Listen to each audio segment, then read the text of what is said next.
بسم اللہ الرحمن الرحیم الحمد للہ رب العالمین والصلاة والسلام علی سید المرسلین وعلی آلہ واصحابہ اجمعین اما بعد۔ محترم ناظرین، سیرت النبی صلی اللہ علیہ وسلم کی 15ویں قسط آپ حضرات کی خدمت میں پیش ہے۔ السلام علیکم ورحمۃ اللہ وبرکاتہ۔ اس سے پہلی قسط میں آپ حضرات یہ بات سن چکے ہیں کہ نبی اکرم صلی اللہ علیہ وسلم کو بیک وقت 3 دشمنوں سے سامنا تھا۔ اس میں سے ایک دشمن منافق تھے۔ یہ منافق ظاہراً نبی اکرم صلی اللہ علیہ وسلم کے سامنے مسلمان ہونے کا دعویٰ کرتے تھے، لیکن اندرونی طور پر نبی اکرم صلی اللہ علیہ وسلم کی مخالفت کرتے تھے۔ نبی اکرم صلی اللہ علیہ وسلم اس بات کے جاننے کے باوجود بھی ان کے ساتھ شریفانہ سلوک کرتے، اچھا برتاؤ کرتے، اس امید پر کہ لوگ آپ صلی اللہ علیہ وسلم کے اس برتاؤ سے متاثر ہو کر اسلام میں داخل ہو جائیں گے۔ لیکن نبی اکرم صلی اللہ علیہ وسلم کی شریفانہ سلوک اور اچھے برتاؤ کا ان پر اثر نہ ہوتا، بلکہ وہ اندرونی طور پر مختلف شرارتیں کرتے رہتے۔ ایک دفعہ ایک صحابی نے عرض کیا، اللہ کے رسول صلی اللہ علیہ وسلم، اگر آپ اجازت دے دیں تو میں ان میں سے بعض منافقوں کا سر اڑا دوں۔ نبی اکرم صلی اللہ علیہ وسلم نے اس سے منع فرمایا اور یہ فرمایا، کیا تم یہ چاہتے ہو کہ لوگ میرے بارے میں کہے کہ محمد صلی اللہ علیہ وسلم اپنے ہی لوگوں کو مروا دیتا ہے؟ نبی اکرم صلی اللہ علیہ وسلم کا یہ احسان اور یہ حسن سلوک منافقوں کے ساتھ تھا۔ منافقوں کا سردار عبداللہ بن ابی بن سلول بہت مشہور ہے، جس کا تذکرہ آپ نے اس سے پہلے بھی سنا ہے۔ نبی اکرم صلی اللہ علیہ وسلم ایک مرتبہ گدھے پر سوار ہو کر تشریف لے جا رہے تھے۔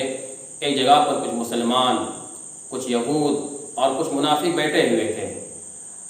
نبی اکرم صلی اللہ علیہ وسلم کے گزرنے کی وجہ سے کچھ غبار اور کچھ دھول ان لوگوں پر اڑی، تو اس رئیس نے، اس سردار نے نبی اکرم صلی اللہ علیہ وسلم سے حقارت کے انداز میں کہا کہ ہمارے اوپر یہ دھول مت اڑائیے۔ نبی اکرم صلی اللہ علیہ وسلم نے کوئی توجہ نہیں دی اور پھر آپ صلی اللہ علیہ وسلم نے ان کے سامنے اسلام کا پیغام پیش کیا۔ عبداللہ بن ابی بن سلول جو رئیس المنافقین تھا، اس نے کہا کہ ہمیں یہ باتیں نہ بتائیے، بلکہ جو لوگ آپ کے پاس آتے ہیں ان کو یہ باتیں سمجھائیے۔ مسلمانوں کو اس سلوک پر غصہ تو آیا، لیکن نبی اکرم صلی اللہ علیہ وسلم نے ان کو سمجھایا۔ نبی اکرم صلی اللہ علیہ وسلم کے ساتھ اس طرح سلوک کرنے کے باوجود بھی جب اس کا انتقال ہوا تو عبداللہ بن ابی بن سلول کے بیٹے جو مسلمان ہو چکے تھے اور بڑے ہی مخلص تھے، انہوں نے نبی اکرم صلی اللہ علیہ وسلم سے درخواست کی کہ آپ اپنا قمیص اور کرتا انہیں عنایت فرمائیں تاکہ اس میں اپنے ابو کو کفن دیا جائے۔ چنانچہ نبی اکرم صلی اللہ علیہ وسلم نے ان کی درخواست کو قبول فرما کر اپنا کرتا عنایت فرمایا اور اسی میں اس منافق کو کفن دیا گیا۔ اسی پر بس نہیں، بلکہ بیٹے نے مزید ایک درخواست کی کہ آپ ان کی نماز جنازہ بھی پڑھائیے۔ نبی اکرم صلی اللہ علیہ وسلم نے نماز جنازہ پڑھانے کا ارادہ فرمایا۔ حضرت عمر رضی اللہ تعالیٰ عنہ نے ان کو آپ صلی اللہ علیہ وسلم کو روکا، لیکن آپ صلی اللہ علیہ وسلم نے یہ فرمایا کہ مجھے ان کے حق میں استغفار کرنے اور نہ کرنے کا اختیار دیا گیا ہے۔ چنانچہ نبی اکرم صلی اللہ علیہ وسلم نے اس منافق کی نماز جنازہ بھی پڑھائی، لیکن بعد میں چل کر نبی اکرم صلی اللہ علیہ وسلم پر یہ آیت کریمہ نازل ہوئی جس میں نبی اکرم صلی اللہ علیہ وسلم کو منافقین پر نماز جنازہ پڑھنے سے روکا گیا۔ اس کے بعد کسی منافق پر بھی نبی اکرم صلی اللہ علیہ وسلم نے نماز جنازہ نہیں پڑھائی۔